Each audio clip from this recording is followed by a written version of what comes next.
हमारे देश भारत में जहाँ पर माता पिता की सर्वप्रथम यह इच्छा होती है कि उनकी संतान पढ़ लिख कर नौकरशाही करे, एक अच्छी नौकरी हासिल करे, जहाँ हमारे देश में क्रिकेट को एक धर्म माना गया है अपितु और खेल के मुकाबले, परंतु समय समय पर जो अन्य खेल हैं उनको अपना वजूद बचाने के लिए संघर्ष करना पड़ता है। पुनः ऐसी ही आवाज़ उत्तर प्रदेश के गलियारे से उठने लगी हैं, जो दर्द भरी आवाज़ें हैं उन खिलाड़ियों की जो कहीं ना कहीं अपना भविष्य इस खेल को बढ़ाने में लगा दिया और अपने माता पिता और समाज के उम्मीदों के विपरीत जाकर अपना लक्ष्य और भविष्य तय किया है। ऐसे ही आज हमारे साथ सनीश मणि मिश्रा हैं, जो कि सॉफ्ट टेनिस के खिलाड़ी हैं और कहीं ना कहीं अपने भविष्य को और लेकर और उम्मीद के लिए भटकते हुए एक उत्तर प्रदेश के खिलाड़ी हैं। आइए इनसे बात करते हैं और इनका क्या तकलीफ़ें हैं जानते हैं। सनीश जी, ये बताइएगा कि अभी कुछ समय पहले आप लोगों ने प्रोटेस्ट किया हुआ था, एक तरीके से धरना दिया था, या आपने अपने जो मुख्यालय है, जो विभाग है, उसके खिलाफ एक प्रदर्शनी छोटा सा मान सकते हैं उसको, तो क्या ऐसा संघर्ष की बात हो गई या ऐसा क्या स्थिति आप लोग के बीच में आ गई है जो आप सबको ये करना पड़ा? पहली चीज़ तो वो कोई प्रदर्शन नहीं था, वो हम पूरे राज्य में करीब 450 कोचेस हैं, तो वो उनकी मजबूरी थी।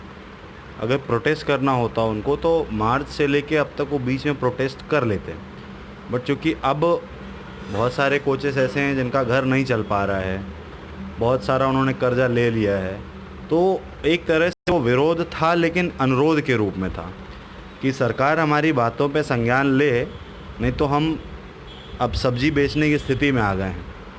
भाई जितने कोचेस हैं उनमें बहुत सारे कोचेस ऐसे हैं जिनके बच्चे अंतर्राष्ट्रीय खेल रहे हैं, राष्ट्रीय खेल रहे हैं, कुछ के बच्चे अंतर्राष्ट्रीय जीत भी रहे हैं।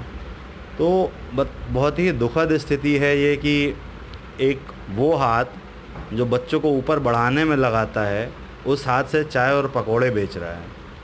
तो वहाँ पे हमने यही अनुरोध किया था कि हमारा जो 5 महीने का मानदेय बचा है, सरकार से उसकी आग्रह कर रहे थे हम लोग कि वो सरकार हमें 5 महीने का मानदेय दे और हमारा नवीनीकरण जल्द से जल्द करे, क्योंकि इसमें हमारा नुकसान तो हो ही रहा है, खिलाड़ियों का भी नुकसान हो रहा है। उनकी अपनी प्रैक्टिस नहीं हो पा रही है और प्रैक्टिस नहीं करेंगे तो भाई ये कोरोना तो आपका ख़त्म होने वाला नहीं है, फाइट करना है, इसको हमसे लड़ना है। तो अगर वो स्टेडियम खुलते हैं हमारे तो बच्चे खेलेंगे और फिट रहेंगे, तो चांसेस थोड़ा ये रहेगा कि कोरोना अगर होता भी है तो वो उसको झेल ले जाएंगे। तो वहाँ पे हमारा ये अनुरोध था कि नवीनीकरण जल्द से जल्द किया जाए और हमारा 5 महीने का जो मानदेय बचा हुआ है वो देने का कष्ट करें।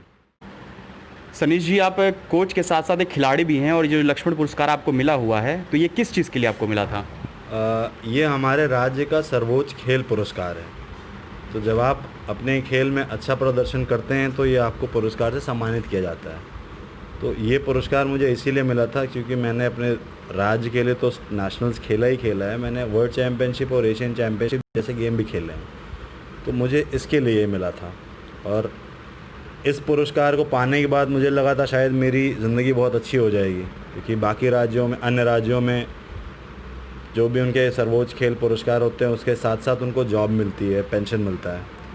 हमारे राज्य में ऐसी कोई व्यवस्था नहीं है। इवन बाकी राज्यों में आपकी खेल नीति है, हमारे राज्य में खेल नीति भी नहीं है। बाकी राज्यों में एक हर साल या हर 6 महीने पे एक ट्रायल होता है, तो उस ट्रायल में जो बच्चा जीतता है उसको अगले 1 साल के लिए हर महीने कुछ पैसा मिलता है उसको डाइट या खेल को बढ़ावा देने के लिए। हमारे राज्य में ऐसा कुछ नहीं है। हम बस टीवी न्यूज़ चैनलों पे देखते हैं, हमारे उच्च अधिकारी लोग कहते हैं कि हमने ये कर दिया वो कर दिया, बट असल में वो कुछ नहीं है ग्राउंड लेवल पे। तो मेरी माननीय मुख्यमंत्री जी से यही निवेदन है कि कम से कम लक्ष्मण अवार्ड और रानी लक्ष्मीबाई अवार्ड वालों के लिए एक नौकरी और पेंशन का तो इंतज़ाम कर ही दें, क्योंकि इसको पाने के बाद फिर इंसान ये सोचता है कि हाँ अब शायद मैं और अच्छा खेल सकता हूँ, क्योंकि मुझे राज्य का सर्वोच्च खेल पुरस्कार मिला है तो मेरी परफॉर्मेंस और अच्छी आनी चाहिए। एक स्टेटस की बात हो जाती है। बट चूँकि हमारा राज्य इतना पिछड़ा है, जितना बड़ा है उतना पिछड़ा है खेल के मामले में, तो खेल पे कोई ध्यान नहीं दिया जाता हमारे यहाँ। हमारे यहाँ खेल विभाग को बस फालतू विभाग समझा जाता है, कोई ध्यान नहीं, उसमें कोई पॉलिसी नहीं है, कुछ नहीं है।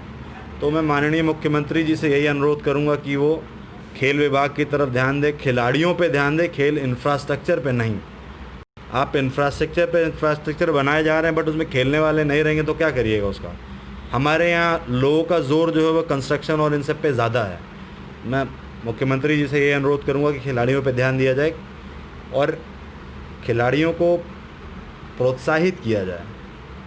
हमारे राज्य में ऐसा कोई एक योजना नहीं चल रही है जिससे खिलाड़ी इस उत्साह से प्रैक्टिस करे कि हाँ मैं ये करूँगा तो मैं यहाँ पहुँचूँगा और वहाँ पहुँच के फिर मैं यहाँ पहुँचूँगा। कोई रणनीति नहीं बना पाता है क्योंकि खिलाड़ी को सब कुछ खुद ही करना है, कोई सपोर्ट नहीं मिलता है सरकार से या किसी से भी, कुछ भी नहीं मिलता है।